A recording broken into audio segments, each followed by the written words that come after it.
the Antarctic is simply remarkable. The sense of wilderness, the sense of isolation. Once you come here, it changes you forever. It has to be seen to be believed.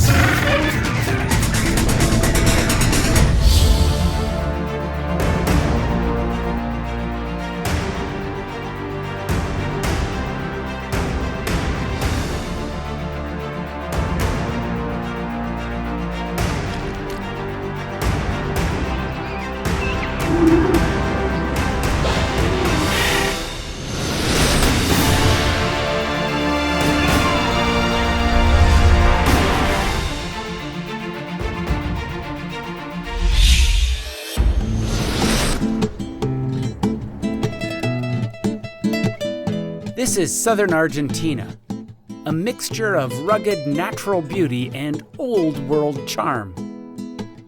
The gateway portal city to the Southern Ocean. I'm in Ushuaia right now. It's the southernmost city in the world in Argentina. Tomorrow, I board the ship and head to the Antarctic. Ushuaia is an adventurer's mecca, a small town on Argentina's southern coast, nicknamed the end of the world. The windswept town is perched on a steep hill and surrounded by mountains. It's also the gateway to the Antarctic. So this is my home, the academic Vavilov. It's an ice-reinforced Russian ship. It's excellent for rough seas. An Antarctic adventure is an epic journey, a milestone in any traveler's bucket list. As we pass through the Beagle Channel, we are treated to an amazing sunset, worthy of the land we depart. Tierra del Fuego, Spanish for the land of fire.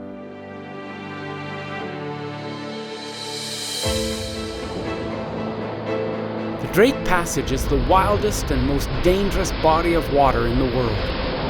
It's a 2-day crossing where you never forget you're on a ship. It can be so rough, it's a bit like stepping into a washing machine, with swells often reaching 15 meters high and winds howling over 300 kilometers an hour. It's a wonder anything lives, let alone thrives out here. But they do. The world is covered by about 70% ocean. And yet, if you were to look at all of the species of birds on the planet, only about 3% would be considered open ocean birds. And there's probably a good reason for that. Those birds have to deal with some of the nastiest weather conditions on the planet out in the open ocean.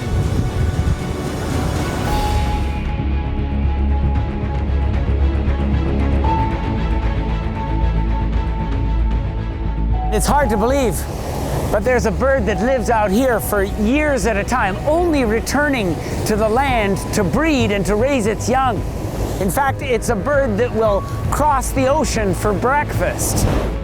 By the time an albatross reaches the ripe old age of 50, it will log at least 6 million kilometers. That's like flying to the moon and back 8 times. With the longest wingspan of any bird, the wandering albatross is a master at riding ocean waves. So much so, in one feeding, an albatross may travel 6,000 kilometers in search of food. That's like flying from Chicago to Las Vegas for lunch. By the time an albatross reaches the ripe old age of 50, it will log at least 6 million kilometers. That's like flying to the moon and back 8 times. So how do they cover such great distances? 2 words: dynamic soaring. Winds along the surface of the ocean are actually layered, with the slowest winds closest to the water. When the albatross flies and it needs to gain a little bit of speed, it banks up over the crest of a wave, allowing that faster wind to pull it up 10 or 15 meters above the water. It banks and uses that increased energy to sustain its flight, and it does that over and over and over again. Technically, it uses less energy flying than it does sitting on the nest. A living, breathing kite. No strings attached. Sailors used to believe that albatross had magical powers. They also believed that if they saw an albatross flying over a ship or following the ship, that it contained the souls of long-lost mariners. And if anybody brought any harm to an albatross, then death or disaster was soon to follow.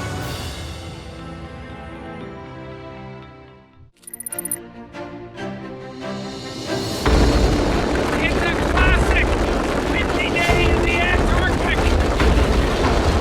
It's blowing about 70 knots. But this is why I keep coming back. I love it here.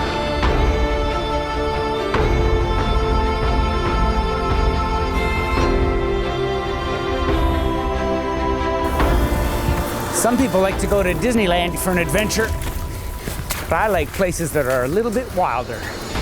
Disneyland gets about 200,000 visitors in one good long weekend. In the Antarctic, since tourism began, a total of 200,000 visitors. And what's to see here in addition to a few penguins? How about half the world's population of seals, including one big boy that can weigh up to 4 tons. The southern elephant seal is the world's largest seal. It gets its name from the large nose the adult males use to create extraordinarily loud roaring sounds. An adult bull without rival is the largest carnivore alive. An average adult male weighs 6 to 7 times more than the largest land carnivore, the polar bear. The largest reported bull was shot in South Georgia in 1913 and measured 22.5 feet long and weighed a mammoth 11,000 pounds. That's almost as large as an African elephant. This beach is covered with hundreds of elephant seals. It's a virtual pavement of blubber.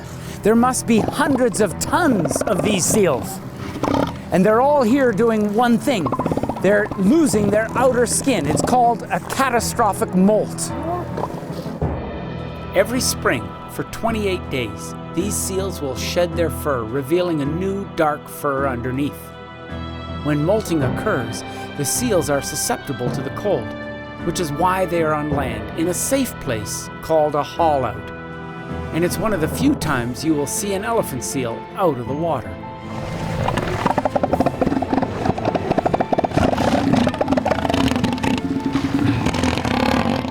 They're not the sleekest looking bodies on the beach, but put these incredible hulks into the water and you've got a 4-ton diving machine. Elephant seals routinely dive as deep as 2,000 meters. Some can go up to 2 hours without surfacing. That iceberg is probably 10 stories high, and yet we're only seeing 1/10 of its total height. That means we're in deep water, and that means we're in the home of the elephant seal. Elephant seals are masters at conserving energy. 12% of their body weight is oxygen-storing blood. A full-grown bull has 900 pounds of it. When they surface, they hyperventilate to store oxygen. When they dive, they shunt blood to vital organs, and their heart rate drops as low as 3 beats per minute. It sounds incredible, but elephant seals are so efficient when they dive, they actually sleep when they're going down. Might as well get comfortable. A seal that lives to be 20 will spend 18 years under the water. Elephant seals will travel about 60 nautical miles a day when they're out in the open ocean fishing. And they eat primarily squid, but they'll take fish too. And they eat about as much as I weigh every single day.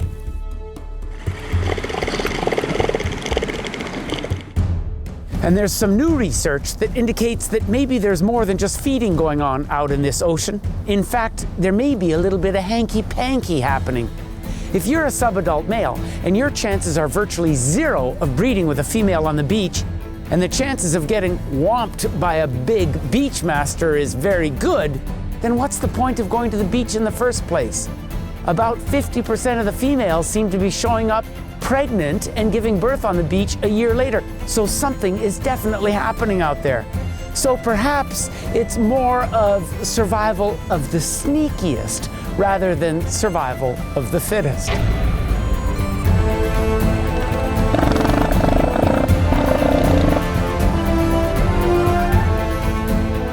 To be here next to so many big mammals like this is an awesome experience. To see these big males jousting like that, to see them all so close together, to watch the steam flow off. This is an awesome experience. These elephant seals will soon head out to sea, and so will I. This is the island of South Georgia, claimed by Captain James Cook in 1775 for the Kingdom of Great Britain. A wild place of great beauty and isolation. Grytviken is one of the 7 whaling stations on the island and was established in 1904. It was phenomenally successful, with 195 whales taken in its first season. But it didn't last long. With rapidly declining whale populations and sharp decrease in the demand for whale oil, it was abandoned by 1966. And apart from a few preserved buildings, only the decaying remains survive. It's a ghostly reminder of a different time, of hardships and adventure.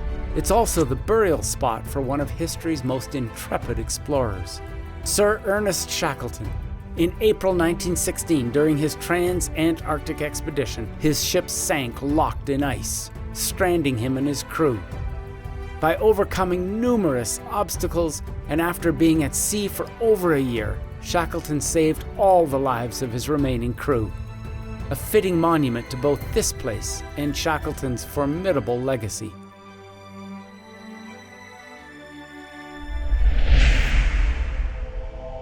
As we travel on, we sail through ice, lots of ice. 90% of the world's freshwater is found here, and the older the ice, the clearer it is. And when it's really old, refracted light turns the ice to a brilliant blue. At times it feels like you're floating among naturally sculptured ice chapels. And when waters are calm, it adds immensely to that spiritual feeling. You're about to meet a highly specialized bird. It's a bird that doesn't fly, but it can swim probably better than a lot of species of fish. And it's a bird that certainly doesn't mind getting lost in a crowd.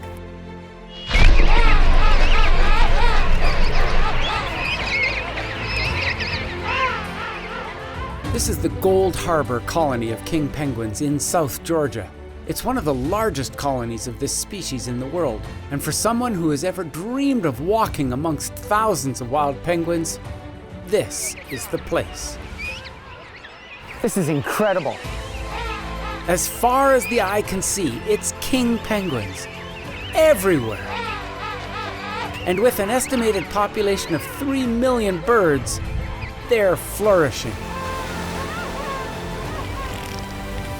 These penguins are the second largest of all the penguins, behind the emperor penguin. King penguins form huge colonies, sometimes over 100,000 pair. And they're constantly at the colony. They're here year-round, which is very different than any other kind of penguin. And that's because their chicks take over a year to fledge. When I look out over the colony, I can see lots of groups of fuzzy babies that at this stage are at about the same weight as the adult, but the adults are out in the open ocean fishing. While mom and dad are searching for food, young penguins are hanging out in a creche. Creches are groups of chicks guarded only by a few adult birds, sort of like a penguin daycare. And these youngsters will stay on land for up to a full year before they're ready to head out to the sea on their own. All those little brown coats you see out there can't go in the water yet because those feathers aren't waterproof. They're gonna have to molt those feathers off and get their adult swimsuit before they can go swimming. King penguins, like all penguins, can withstand impossibly cold conditions, and they do it by packing together 70 feathers per square inch in 4 different layers, 3 underlayers and 1 outer layer that's thickly oiled to keep the water away from the skin. The first documented sighting of penguins dates back to the late 1490s. They were observed by Portuguese explorers and named penguins, Latin for fat. Penguins are constantly pecking at other penguins around them, but especially at skuas and petrels. Those are the bad guys they have to watch out for. And scientists have found out that they'll peck about 2,000 times a day and spend about 4 hours a day keeping away the bad guys. Walking through a colony of thousands upon thousands of penguins is an exhilarating bucket list experience. There's just nothing else like it. And it's been a privilege to meet the bird they call fat.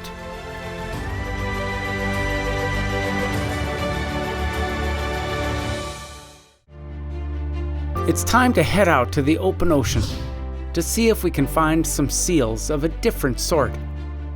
These Antarctic waters have about a half dozen species of seals that we potentially can find. In this shifting, floating wonderland, we look for signs of activity. And it doesn't take long to find a pair of leopard seals catching some sun.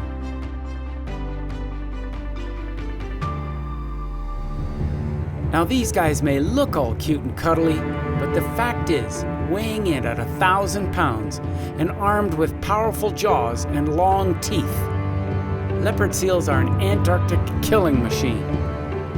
As we move in to get a closer look, the iceberg flips. Whoa!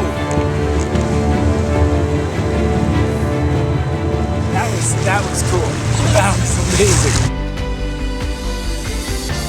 And once in the water, we can really see their beauty and predatory skill.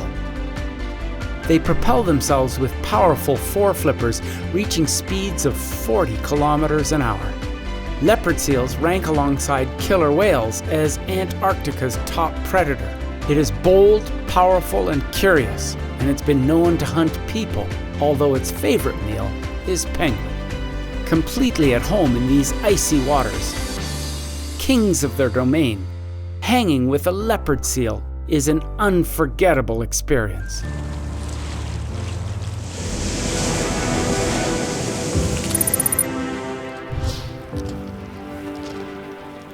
We're located on Paulet Island on the northern tip area of the Antarctic Peninsula, right next to the Weddell Sea. A few minutes ago, I saw a leopard seal patrolling the edge of the water.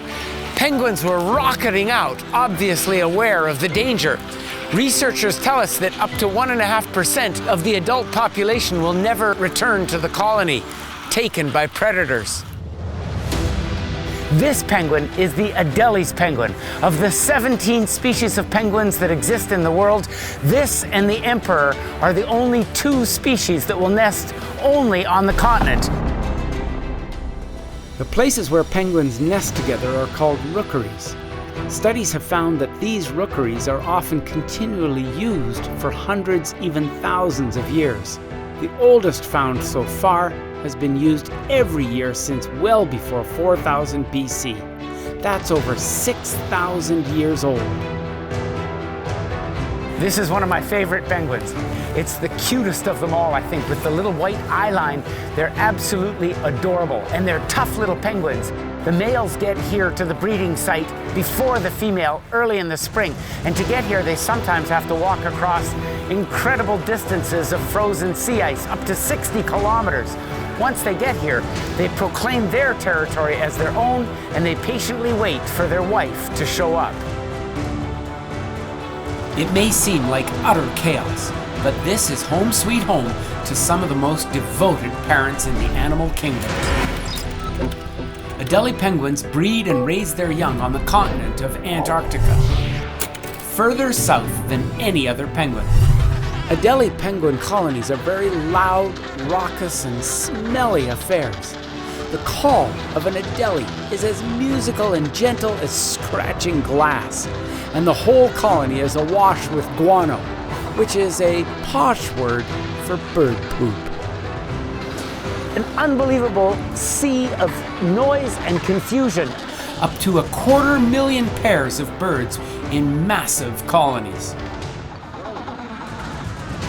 After a hard day's fishing and a wobbly trek back to the colony, How does a penguin locate its mate or its offspring? It helps to have 2 voice boxes. Each penguin's call has unique amplitudes and frequencies, so unique that chicks often recognize a parent after only a few syllables, which is necessary considering the dress code, and amazing considering the competition. Named after an early French explorer's wife, Adélie, this amazing bird symbolizes in many ways what the Antarctic is all about. It's tough, it's beautiful, and it's unique. Pretty much everything this place represents. A trip to the Antarctic is beyond remarkable. I actually think it's one of the best wilderness experiences left on the planet. Once you've been here, it gets under your skin. I can't wait to come back.